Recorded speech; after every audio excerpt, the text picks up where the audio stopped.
Kia ora and welcome back to We Do B2B. I'm joined today by somebody who titles himself a pracademic, which is an interesting kind of description that we'll get into. So joining us today is Korey Rubenstein. He's an adjunct lecturer of marketing at the University of Waikato and the community director at KiwiSaaS Community. So Korey, welcome. Thank you so much. Thanks for having me. So we are filming this straight off the back of the KiwiSaaS Southern SaaS conference up in Auckland. Big event. How was it? Oh my gosh, yeah, a big event, filled to the rafters on the day, which was great, oversubscribed for a physical event, which felt really good. The day was full of an amazing amount of energy and enthusiasm for the software as a service sector. Mm-hmm. And people came away with practical knowledge and know-how put into their businesses the very next day, and also a sense of energy going into what could be a really challenging year ahead. Nicely put, good summary. So a lot of the focus there is obviously on knowledge sharing, and that I suppose plays to a little bit of your space as a pracademic. So first and foremost, what the hell is a pracademic? Take us through it. It's a contrived word that people who aren't very good at research have come up with for rationalizing their existence in a university setting. A pracademic, they focus on the more practical aspects of an industry or a sector or some way of doing business and bring that into a university environment. So I really think of my role within the business school, within the School of Management at Waikato, as a conduit for what's happening in industry, mm-hmm. and how can we bring that to our students. Other true academics who focus on research and they're pushing their own frontiers by exploring theory and producing theory, they are really responsible for kind of building the frameworks and the foundations that the rest of us practical folks stand on every day. My job is to kind of bring the market-facing side of that equation back into the university, in particular for the know-how and knowledge of students. Because ultimately our goal at a management school within the university is to prepare these students for entry into the workforce. They need to have some skills, mm-hmm. knowledge and capabilities that gives them credence to be taking those seats when they get that job. Now, it's an interesting area because within the B2B space, I think even within the professional school, like with the professional group of marketers, B2B it's kind of I don't want to call it the poor cousin, but it's certainly the misinterpreted one a lot of the time. Yeah. So you represent a pretty interesting space in being connected with academia and the up and coming, marketers of tomorrow, but then also deeply involved across the KiwiSaaS community within a lot of businesses and a lot of marketing teams. So one of the things that, in conversation with B2B marketers across the country that comes up time and again is what can we do as an industry or even as as the higher education sector to actually prep students better for the world of B2B marketing? What are the gaps? Sure. I think first is awareness. Students are so familiar with the world that they live in and occupy, mm-hmm. and the massive amount of consumption around them. And that's not really through a business lens. They aren't necessarily entrepreneurs, mm-hmm. or business owners. And even if their families have a family business, and that really helps, what they're most immersed in is B2C. Yeah. Or direct-to-consumer, yeah. Many of them, yeah. And social media. Yeah. So for the first piece to me is exposure and awareness that, hey, this actually fundamental side of the economy exists. Mm-hmm.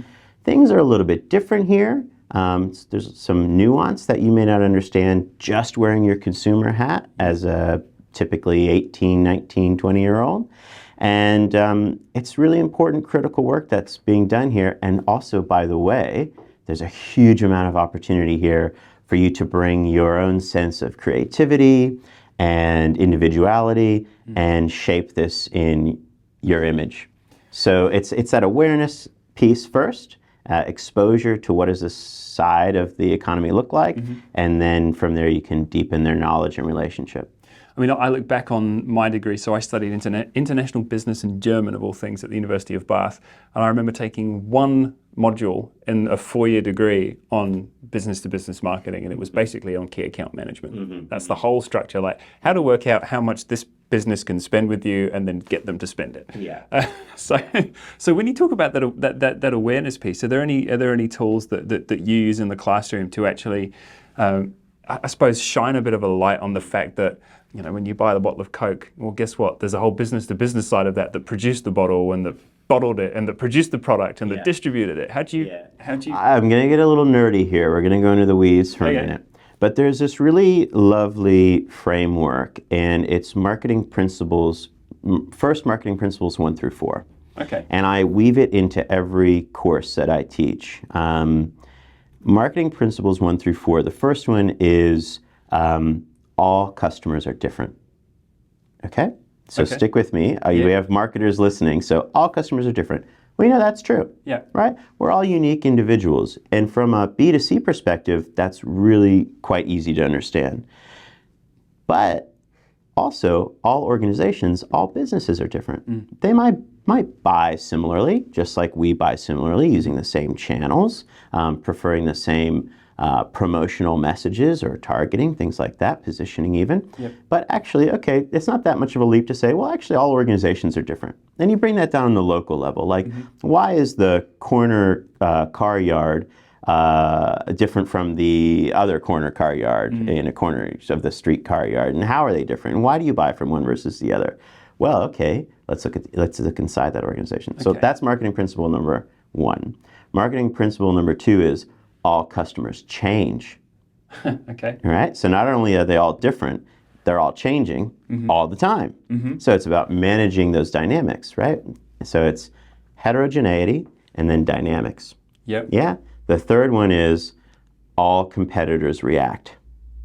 Okay. All right. So that's pretty easy. Yep. That's already at the organizational level. Yeah. So if all competitors react, we have to have a level of empathy with our customer if they're an organization. How can we help that organization to react to some competitive threat or dynamic at play? And then lastly, all resources are limited. So our own internal resources are limited as an organization, but our customers, if they're businesses, their resources are limited as well.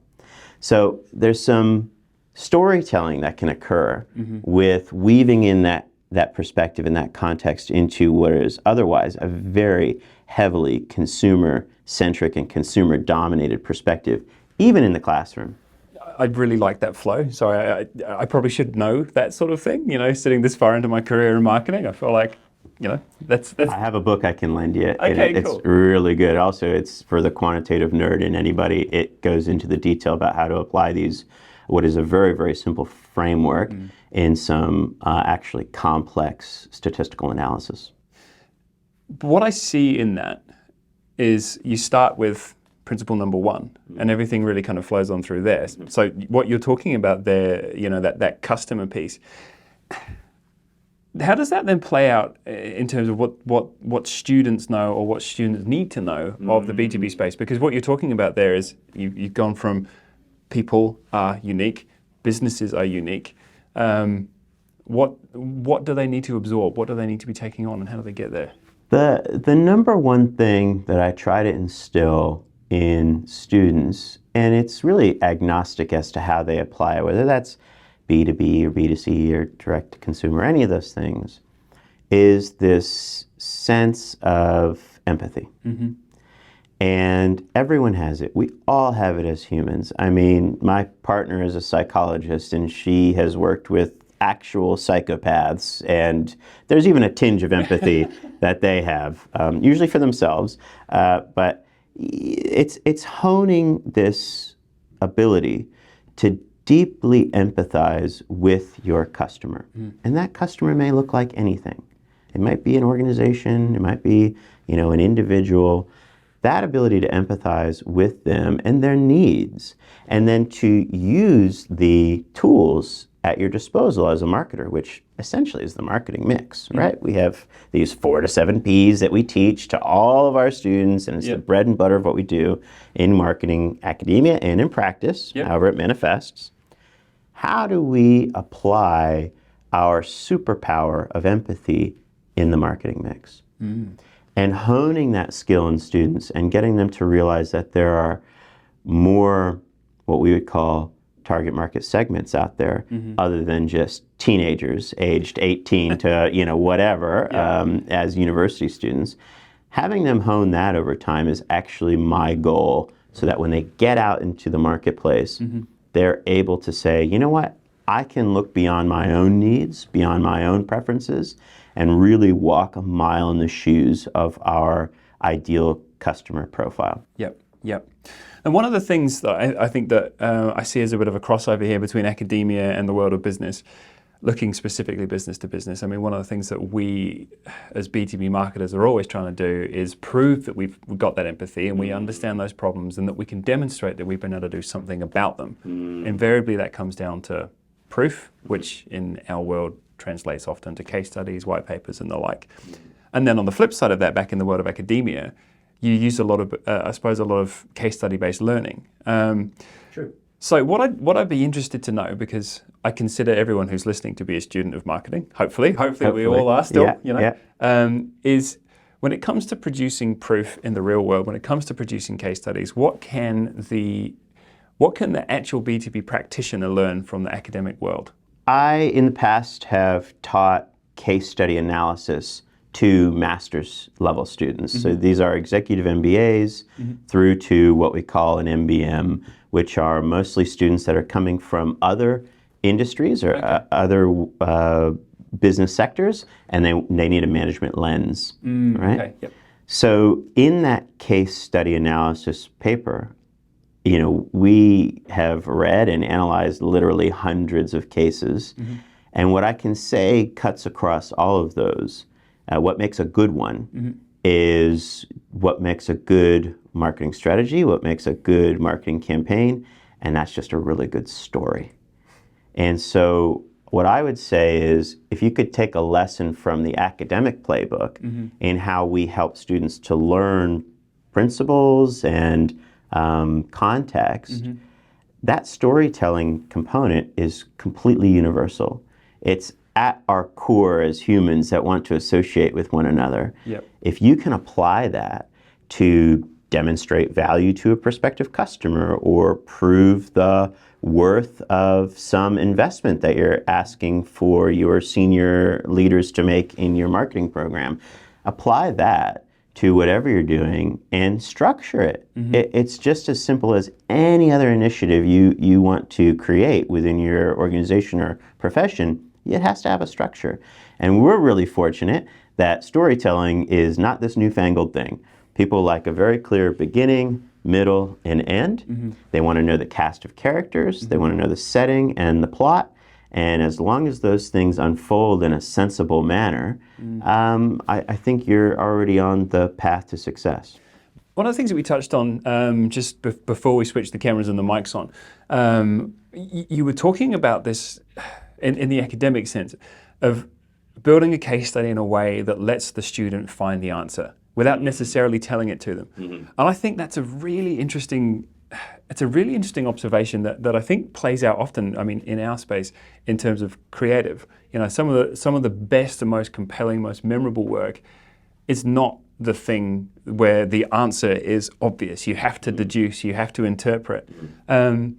So tell us a little bit about that, because you had a fantastic phrase for it before, which is, it's completely slipped my mind and I can't remember what it was, but you were talking about that structure of basically getting to a point where the audience or the reader concludes and finds the answer. Yeah, I tend to think of this, probably no one on earth is still alive that remembers the silent movie era, right? I mean, that was quite a long time ago, but we all somehow have a reference point for that genre. And when you have a lack of some medium, like, you didn't have audio in the silent era film, they had to kind of reduce their creative to this totally visual format and still tell a story. Right? Well, how did they do that? They followed what the Greeks did in all of their works. It was basically a 3-act play, where in the first act, You had all of this introduction of the cast, the characters, the setting, and some little kernel of the plot. But there's a lot of subjectivity there. It could go in lots of different directions. In the second act, you have what we call rising action. So, okay, now we're familiar with all the scene and the setting, and we're familiar with some undercurrent of something that's happening here. And it might be funny, it could be incredibly dramatic, it could be scary. In the third act, that's kind of where all is revealed. And just structurally, between the second act and the third act, you have this French term, the denouement. That's where the rising action climaxes and then turns to falling action. It's all this unraveling of the tension that's been built up in the first 2/3 of this, this play. That format, it's been around a long time. It works, and we as B2B marketers can use it in everything that we do. And myself as a pracademic, I use it in the cases that exemplify the learnings from theory and application to business. Essentially what we're doing is the student gets to write the rest of that 3-act play from the denouement, from the moment where the action climaxes. That's where they get to write the rest of that script. So what happens? They get to use all of their creative powers. They get to apply all that inference and deduction, and any kind of theory that might be required, that's their chance to actually put it into practice and to flex those muscles and skills that you hope they're developing throughout the course of your paper. Do you find then that when you take that approach, that because you're kind of passing that, I suppose, the cognitive load of forming the conclusion over onto the student, that the principles then stick better?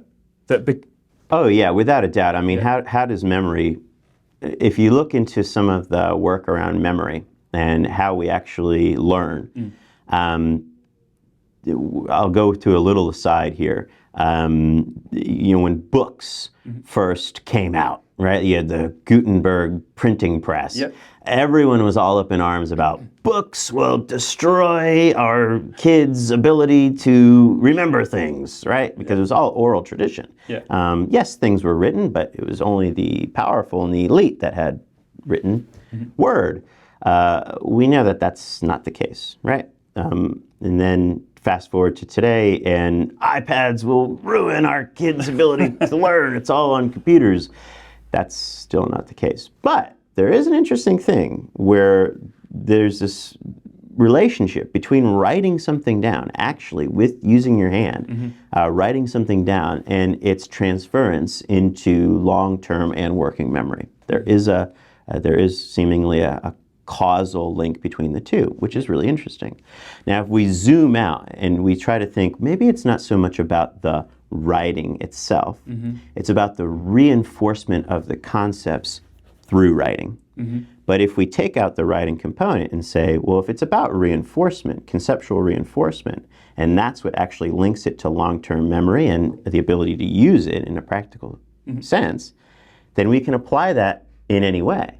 And so my thing is, get it out of the working memory, get it out of that cloud that we all have in our brains that competes with things like what's for dinner and, oh, I forgot to walk the dog and I have all of these other obligations, and narrow in on how to apply it in a real world context, and you're setting yourself up for success if what the goal is like salience, right? We want this to be salient. And I'm glad you've used that exact word, because I asked that question as a loaded question because I read another batch of research yesterday, the day before, straight out of Harvard Business Review. And again, the whole thing is, it's talking about in the B2B context how 90% of sales go to people who are in the day one shortlist, right?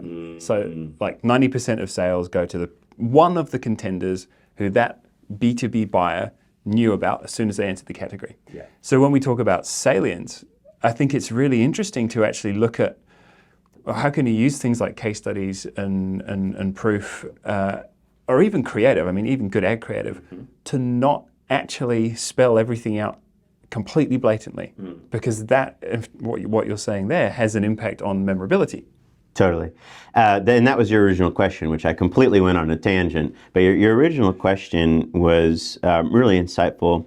in that, yeah, anytime you get to invoke engagement, you get to invoke involvement, and that's a loaded term in marketing, right? So we have levels of involvement, we have product and brand involvement.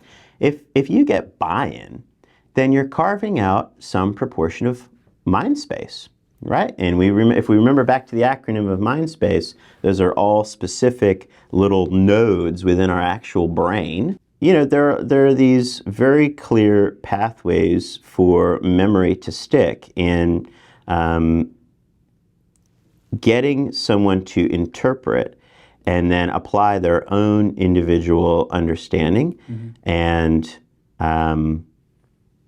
lens on that stimuli is a very good way to move that from the noise that is that cloud above all of us in our working memory into long-term memory. So the world of B2C has done a really good job of leveraging emotion to build memory, right? You look at all of the good B2B brands and the ones that stand the test of time. Somewhere along the line, they are using emotion to drive a memory trigger. They're using that to then associate with a category entry points, and the whole thing kind of comes together. They're front of mind at point of need. In the B2B context, though, there's an assumption that people are rational beings and that they are, I don't know, as soon as you cross the threshold of the office, all of a sudden this switch flicks off behind your ear and you are thinking purely objectively. How can we collectively overcome that? Because for me, that's completely flawed. There's a pretty simple way of thinking about this as far as I'm concerned. And what I tell students is what I advise clients out in the real world is at the end of the day, it's people that buy products and services, not companies. All of the decisions that are being made to date are being made by people. Yep. And people are susceptible to all of the same influences when they work in an organization as when they're deciding on consumption for themselves. So the same type of appeals with some modification will work. The same type of positioning will work. And ultimately, what we're looking to do is connect. How do we connect with someone? How do we achieve some degree of relationship with them, either actual relationships or virtual relationships, or really relationships created through our advertising as it reaches the marketplace. Who do you see in the software as a service space doing that really well? Because you're close to that community, right? You're very much a part of that space. And I find SaaS a really interesting kind of area because for me, a lot of the time, what you see is it's a lot of features. It's a lot of this does this does that, this does this.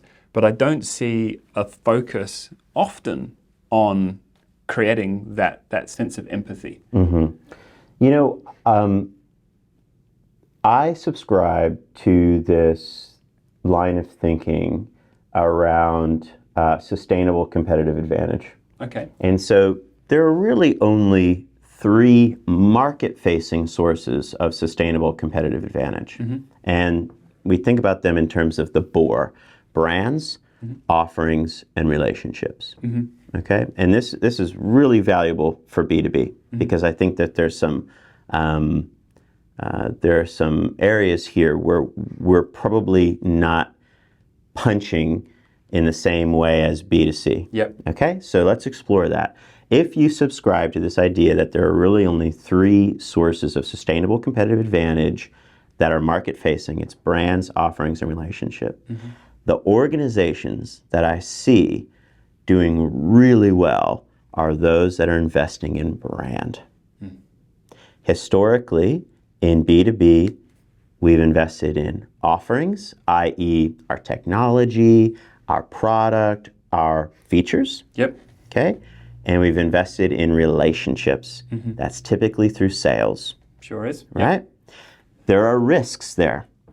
The risk in investing a disproportionate amount in offerings is that you're constantly having to chase the newest, greatest, latest. Yep. That's really hard to do. Yep. Yep.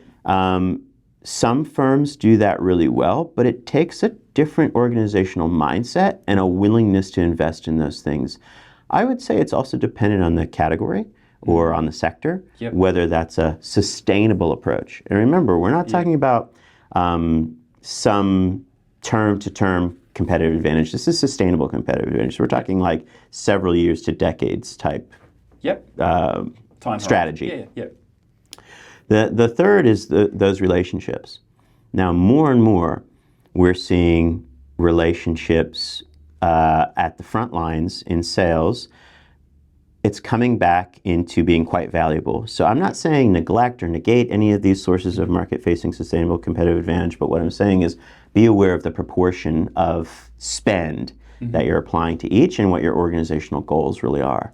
So in relationships, they're risky because people leave. Yep. Right. And they take their clients with them. That's a real threat to the business. And as much as you want to create tight contracts, we know that at the end of the day, the principle is these are people buying from people. Yep. People like people or they dislike people, and those relationships are potentially transferable. There's an interesting thread here. And what we're seeing a lot of technologically savvy organizations do is they're moving those relationships onto a channel that they entirely control. Yeah. And we'll see how that plays out. That could be effective. Certainly in the short run, it's effective, and there's some cost savings to be had there. So by that, do you mean sort of managing a community in a one-to-many kind of structure? How do you, The punchline here is autonomously. I mean, you have artificial intelligence that is able to manage relationships with more empathy, with more consistency, with greater speed than an individual or even a group of individuals could do. So and that's entirely owned by the organization, and that cannot be transferred when someone leaves or dies or retires or whatever. But from a sustainable, from the sustainable competitive advantage perspective, that relies, I suppose, on having an AI that's better trained. Correct. Because again, that's coming back to your offering piece. Correct. So that does blend, that does blur the line between the two. And it's this thing of, well, it requires constant innovation and spend. But so do brands. So do brands. Right? Yep. So do brands. And brands aren't going to be a strategy for everyone, for every organization. They're just not. But to answer your question, where do I have this deep relationship with the SaaS sector in New Zealand? Where do I see those who are differentiating, not necessarily on features or on their offering or even on their sales team or competencies? It is in brand. And it's about creating a really easily identified and differentiated brand. The personality says something not just about the organization and their product, but also about their customers. And there's that resonance there. And I think that's a big green space in terms of B2B. And every marketer out there, I think, will be going, yeah, duh, that's nothing new to us.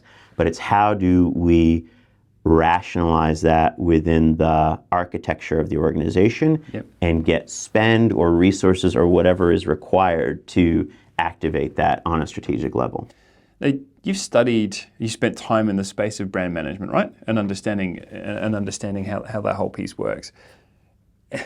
How do you convince someone who doesn't have that same outlook that actually doubling down and investing on brand? I mean, the sustainable competitive advantage argument is a great one. But how can our audience, for example, the B2B marketers of New Zealand, how can we fight that fire? Yeah, I think the answer is it depends. So within the framework of your individual organization, what are the types of appeals that work? You know, a criticism of marketers is they're great at marketing something on behalf of the organization, but terrible at marketing the competency within the organization, right? And like carving out our own position within the organization. Everyone should just bow down to what we do and realize how genius we are. Why don't you understand what I understand? Yeah, exactly. So I would say first kind of be empathetic to how does your organization make decisions? Is it based on data? Is it based on actually, you know what, we have some heuristics that we use and it's a sniff test? If that's the case, then that's a very different appeal. So take the first step to go, well, how do we make decisions? And then be flexible enough to reconfigure that pitch, because you're asking for something, to fall in line with, you know, however those requisitions are made. Yeah. I had the very, very good fortune of doing my master's with who was at the time the world-leading expert in brand management. He was the editor-in-chief of the Journal of Marketing for many, many years, a guy by the name of VK. And here's a little interesting aside. VK, you know, academics are all about their lineage. Okay. VK was the premier student of Frank Bass. Frank Bass created the diffusion of innovation model, the S-curve. Oh, okay. Yep. So this is the type of like pedigree we're talking about. Now, interestingly, these folks were responsible for taking the study of marketing out of this purely creative and sort of subjective sense-making stuff, which is still completely necessary and relevant and valuable, but then quantifying it. And where they found the most success were in really large organizations that have, and even at the time, massive data sets revolving around their customers, using that and applying some statistical rigor to derive insight. And it was that quantitative proof, right, that led to the marketing function exploding in the Fortune 500 literally overnight. Now let's appropriate that to New Zealand businesses in B2B, because let's face it, there aren't that many in our camp here that have Fortune 500 budgets to spend on brand. And let's bring it back to the topic of brand.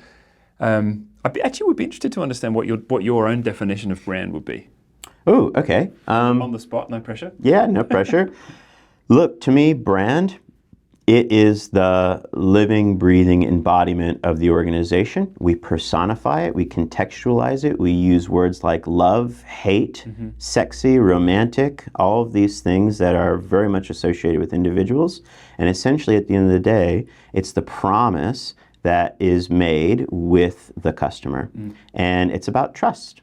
So what does that trust look like? And trust is this big term that has a range of degrees over it. Like, it's a spectrum.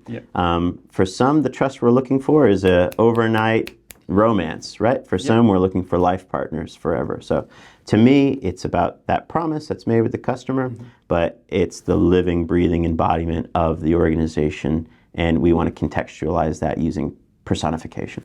Interesting. I like the fact that you talk about the living and breathing piece as well, because I think so often people see a brand as a one and done, and so long as we keep showing it to people, it will do what it needs to do. And there's a whole school of thought there around, you know, building memory structures and everything else like that. But I think within the B2B context, because you've got things like, you know, relationship still playing quite a strong part, it's not just what you say, it's what you do as well. It's the actions that you take. Totally. It's the way you respond, all those things. Well, look, the truth is that I remember lots and lots of people that I've come across, and many of them are involved in my daily life.